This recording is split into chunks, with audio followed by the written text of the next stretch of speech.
Assalamualaikum warahmatullahi wabarakatuh. Perkenalkan, nama saya Anissa Putri. Saya dari Fakultas Ilmu Sosial dan Ilmu Politik, dari prodinya Ilmu Politik. Hari ini saya akan membuat video singkat yang menjelaskan tentang pelaksanaannya demokrasi yang ada di Indonesia. Jadi saya akan membahas tentang pelaksanaan demokrasi yang ada di Indonesia. Salah satunya demokrasi pada masa Orde Lama, yang dimana demokrasi yang digunakan itu ada dua macam demokrasi, yaitu demokrasi liberal. Demokrasi liberal ini pada tahun 1950 sampai dengan 1958, dimana sistem pemerintahannya itu sistem pemerintahan parlementer atau kekuasaan berada di tangan parlementer, dimana parlemen ini juga dapat memilih perdana menteri, juga dapat menjatuhkan perdana menterinya.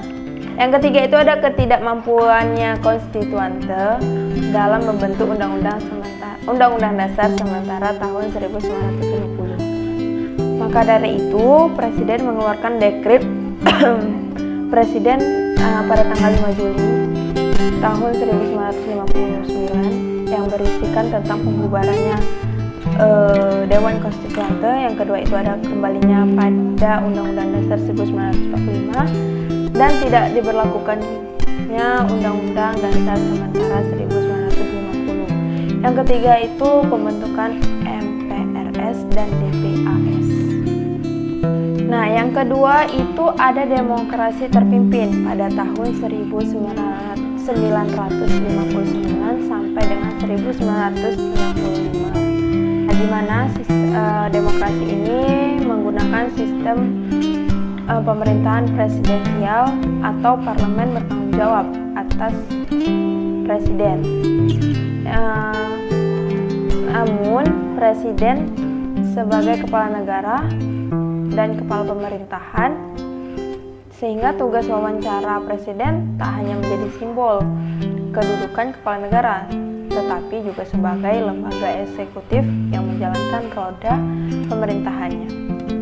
Yang ketiga itu demokrasi terpimpin dalam ketetapan MPR sementara nomor 7 MPRS/1965 adalah kerakyatan yang dipimpin oleh hikmat kebijaksanaan dalam permusyawaratan perwakilan yang berintikan musyawarah untuk mufakat secara bergotong royong di antara semua kekuatan nasional yang berprogresif revolusioner dengan berporoskan nasakop dengan ciri-ciri. Yang pertama itu ada dominasi presiden, yang keduanya terbatasnya peran partai politik, yang ketiga berkembangnya pengaruh PKI. Maka itu terjadinya penyimpangan. Yang pertama itu mengaburnya sistem kepartaian, pemimpin partai banyak yang dipenjarakan. Yang kedua itu peranan parlemen sangat lemah, sehingga akhirnya dibubarkan oleh presiden yang membentuk DPR-GR. Yang ketiga itu ada jaminan HAM yang sangat lemah, atau sistem demokrasi terpimpin membatasi ruang kebebasan hak sipil dan hak politik masyarakat. Selanjutnya ada demokrasi Pancasila Orde Baru pada tahun 1966 sampai dengan 1998, yang dimana pelaksanaan demokrasi ini ditandai dengan dikeluarkannya surat perintah 11 Maret 1966. Pada masa ini pemerintahannya dikenal dengan konsep demokrasi Pancasila dengan tekad untuk melaksanakan Pancasila dan Undang-Undang Dasar secara murni dan konsekuensi.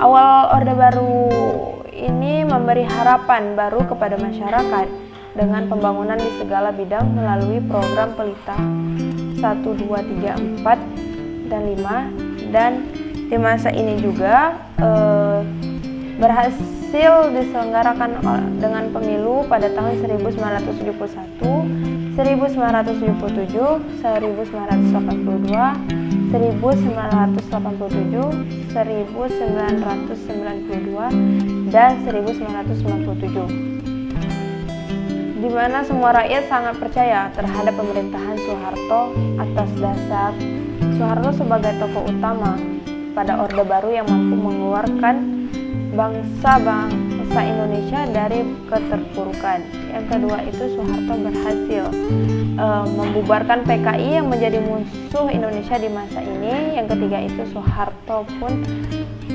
berhasil menciptakan stabilitas keamanan Indonesia pasca pemberontakan PKI dalam waktu yang relatif singkat. Namun dengan demikian, demokrasi pada masa Orde Baru ini dianggap gagal karena rotasi kekuasaan eksekutif hampir tidak ada. Sistem pemerintahan yang otoriter, kekuasaan presiden merupakan pusat dari seluruh proses politik Indonesia. Namun dengan demikian, demokrasi pada masa Orde Baru ini dianggap gagal karena rotasi kekuasaan eksekutif hampir tidak ada. Dengan sistem pemerintahan yang otoriter, kekuasaan presiden merupakan pusat dari seluruh proses politik Indonesia, dan rekrutmen politik yang tertutup,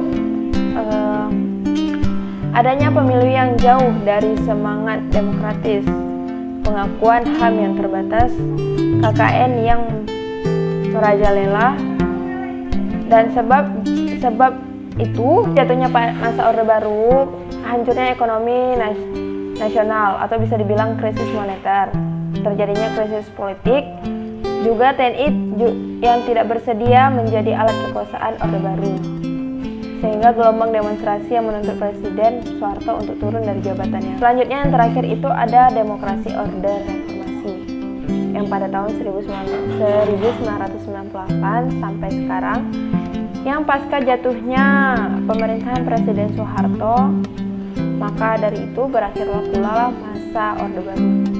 Dan hal ini menandakan diawalinya masa reformasi.